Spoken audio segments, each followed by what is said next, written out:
Welcome বন্ধুরা, আমার নতুন একটা ভিডিওতে সবাইকে ওয়েলকাম জানিয়ে আজকের ভিডিওটি শুরু করছি। আজকের আয়োজনে থাকছে বাচ্চাদের জন্য চিড়ের খিচুড়ি। তো যে গরম পড়েছে তাতে বাচ্চাদেরকে খুবই সহজপাত্র খাবার দেওয়া উচিত, তাই কম মশলাদার একটা ভিডিও নিয়ে তোমাদের সামনে চলে আসলাম। তোমরা এই রেসিপিটি 10 মাসি বাচ্চাদের ক্ষেত্রেও খাওয়াতে পারবে। এই 10 মাসি বাচ্চাদের ক্ষেত্রে এই খাবারটি রাতের ডিনার অথবা দুপুরে লাঞ্চেও দিতে পারো। তো প্রথমে কড়াইয়ে 1 চামচের মতো ঘি দিয়েছি, আর ঘিটা গরম করে নিয়ে এখানে গাজর কুচি আর বরবটি কুচি দিয়ে দিয়েছি। তোমরা এখানে যে কোনো সবজি দিতে পারো, টমেটো দিতে পারো, যে কোনো সবজি দিয়েই কিন্তু হালকা করে একটু ভেজে নিতে পারো। আমি বরবটি আর গাজর ভেজে নিলাম। এরপরে বরবটি এবং গাজরটা সেদ্ধ হওয়ার জন্য পর্যাপ্ত পরিমাণে পানি দিয়ে দিলাম এবং 1 চিমটি পরিমাণে আদা আর রসুনের পেস্ট দিয়ে দিলাম। এরপরে খুবই সামান্য পরিমাণে একটু লবণ আর হালকা একটু হলুদ দিয়ে ঢাকনা দিয়ে ঢেকে একে সেদ্ধ করে নেব। খাবারটি কিন্তু আমি খুব বেশি ভাজিনি, হালকা একটু ভেজে নিয়েছি।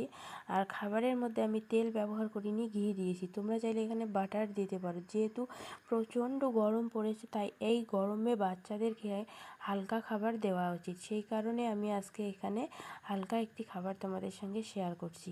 তো ঢাকনা দিয়ে গাজর এবং বরবটিটাকে সেদ্ধ করে নিলাম। এই পর্যায়ে আমি দিয়ে দিব চিড়েটাকে আমি আমার মেয়ে যতটুক পরিমাণ খাবে ততটুক পরিমাণ ভিজিয়ে রেখেছি। দেন 3 থেকে 4 বার পানি পাল্টে পাল্টে একদম ক্লিন করে তারপরে চিড়েটা দিয়ে দিচ্ছি। এখন ঢাকনা দিয়ে যে পানিটুকু আছে সেটুকুও আমি সেদ্ধ করে নেব এবং এই পর্যায়ে একদম খাবারটা শুকনো শুকনো হয়ে আসলে একটা আলু ম্যাশার দিয়ে ভালো করে খাবারগুলোকে ম্যাশ করতে হবে। যেহেতু 10 মাসি বাচ্চা খাবে, কখনও কিন্তু 10 মাস বয়সেও বাচ্চাদের দাঁত ওঠে না, তাই তারা চিবিয়ে খেতে পারে না, তাদেরকে গলিয়ে খাবারটা খাওয়াতে হবে। সেই কারণে এখানে বরবটি আর গাজরগুলোকে আমি ভালো করে আলু ম্যাশার দিয়ে ম্যাশ করে নিচ্ছি। এখন আমি এই পর্যায়ে পানি দিয়ে খাবারগুলোকে আবারও একটু ম্যাশ করে একদম গলা গলা করে নিচ্ছি। গাজরগুলো একদম ম্যাশ হয়ে গেছে, এখন বরবটিগুলোও ম্যাশ হয়ে গেছে।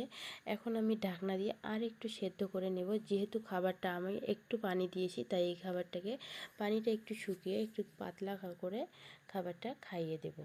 তো এই রকম পাতলা অবস্থায় খাবারটা আমি নামিয়ে নিচ্ছি। সত্যি কথা বলতে বন্ধুরা, তোমরা বাড়িতে একবার ট্রাই করে দেখবে। আমার মেয়ে এত সুন্দরভাবে খাবারটা শেষ করেছে, তোমরা বাড়িতে ট্রাই করে দেখবে। বাচ্চাগুলো কিন্তু ভীষণ পছন্দ করবে খাদ্যে। আর চিড়ে যেহেতু অনেকক্ষণ পর্যন্ত পেট ভরা রাখে আর শরীরে পানির অভাবটা দূর করে, তা বাচ্চাদের ক্ষেত্রে এরকম চিড়ে রেসিপিটি একবার ট্রাই করে দেখবেন, বাড়িতে অবশ্যই খাবে। আর বাচ্চাদের এই খাবারটি রাতে অথবা দুপুরে দিতে পারো। তো বন্ধুরা, যারা শেষ পর্যন্ত ভিডিওটি দেখলেন তাদেরকে একটাই রিকোয়েস্ট করব যে ভিডিওটার কোথাও একটু ভালো লেগে থাকলে চ্যানেলটি সাবস্ক্রাইব করবেন আর ভিডিওতে একটা লাইক করবেন, আর যাওয়ার আগে সুন্দর একটা কমেন্ট করে যাবেন। আপনারা প্লিজ আমার পাশে থাকবেন। আপনারা আমার পাশে থাকলে আমি হয়তো একটু এগিয়ে যেতে পারবো। তাই প্লিজ সবাই আমার শেষ পর্যন্ত ভিডিওগুলো দেখবেন এবং ভালো থাকবেন, সুস্থ থাকবেন। আমার মেয়ের জন্য একটু দোয়া রাখবেন। খোদা হাফেজ।